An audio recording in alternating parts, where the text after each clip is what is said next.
memang pembahasan ini bisa memberikan manfaat untuk masyarakat dan para pelaku usaha yang ada di Kabupaten Karawang. Kemudian juga dinas-dinas ini juga bisa ada sinergisitas ya. Jadi jangan sampai ketika Perda ini diluncurkan masih ada hal-hal yang kurang.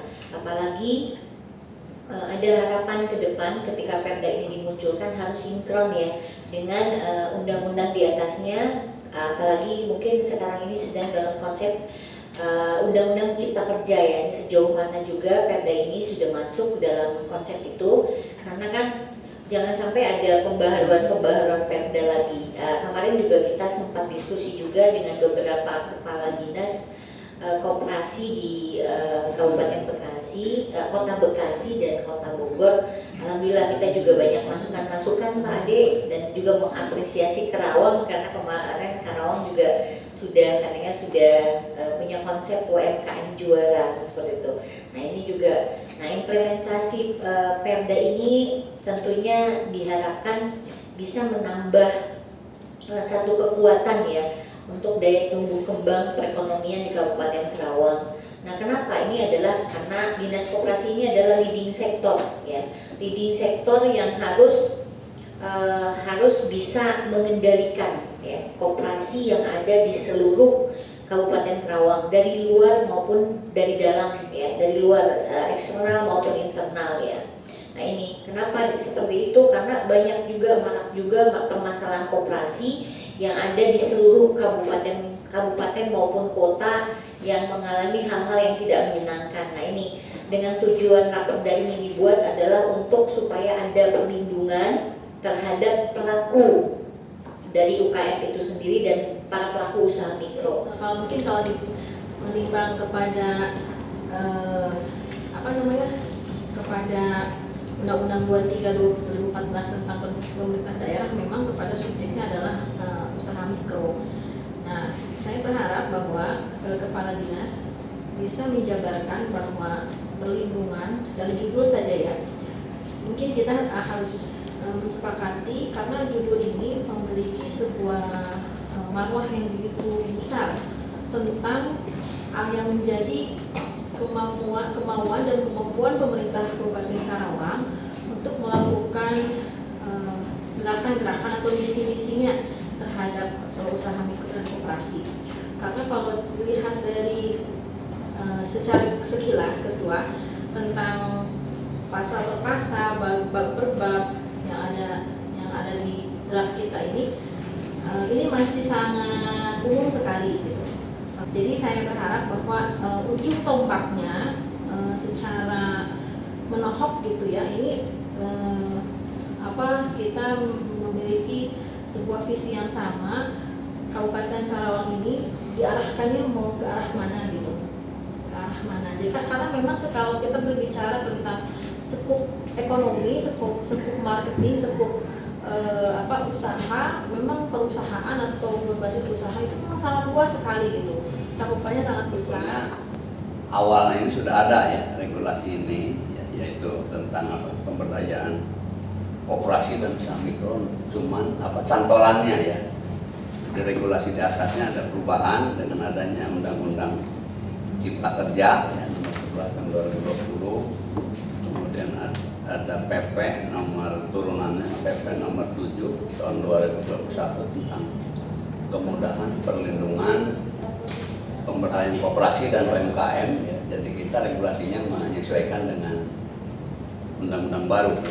Jadi alhamdulillah bahwa dalam regulasi ini usaha mikro ya. Jadi usaha mikro itu awalnya sampai 50 juta, di regulasi baru ini sampai 1 miliar, itu di luar aset dan bangunan.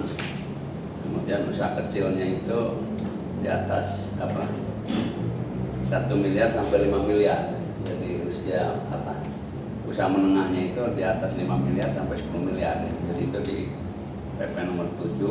Jadi kita menyesuaikan dengan itu. Kemudian bahwa kewenangan kabupaten kota ini dalam Undang-Undang nomor 23 tahun 2014 tentang pemerintahan daerah bahwa hanya mengurusi usaha mikro.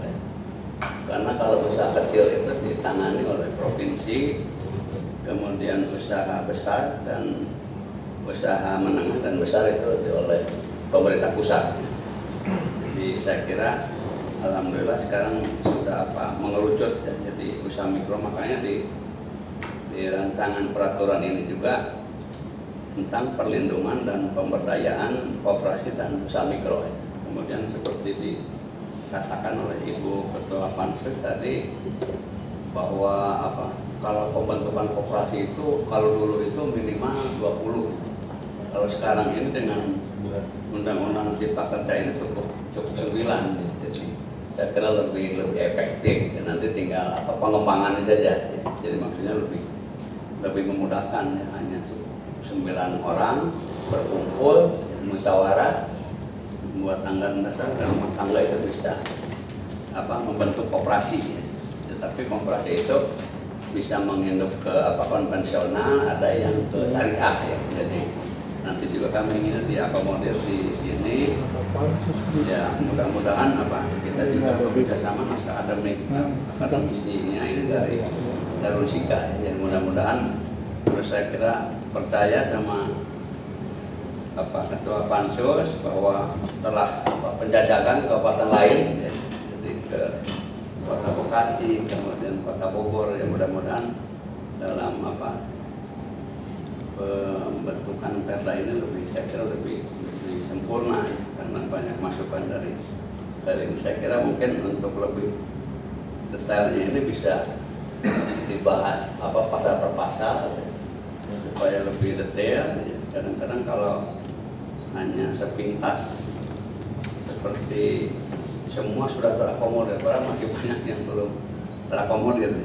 Saya Tommy dari bagian perekonomian. Oh, Pak Tommy. Namanya sering Pak. Orang yang baru ketemu sekarang. Di Subbag perekonomian yang kebetulan memang salah satunya menangani masalah UMKM. Gitu ya. 2 tahun ini kami memang fokus menangani masalah UMKM semenjak COVID. Kita sering koordinasi dengan Pak Kadis, dengan Pak Kabid dan kasih-kasihnya yang khusus menangani masalah urusan UMKM dan koperasi. Dan kebetulan memang 2 tahun ini kami sering melakukan kegiatan yang memang kegiatan yang ada di kami. Cuman kami hanya mengidentifikasi apa yang tadi dikatakan oleh Ibu, UMKM itu jangan ditiru saja yang dipilih. Dan kebetulan memang kami memilih UMKM potensial dan mengidentifikasi UMKM potensial itu setiap tahun itu berbeda-beda.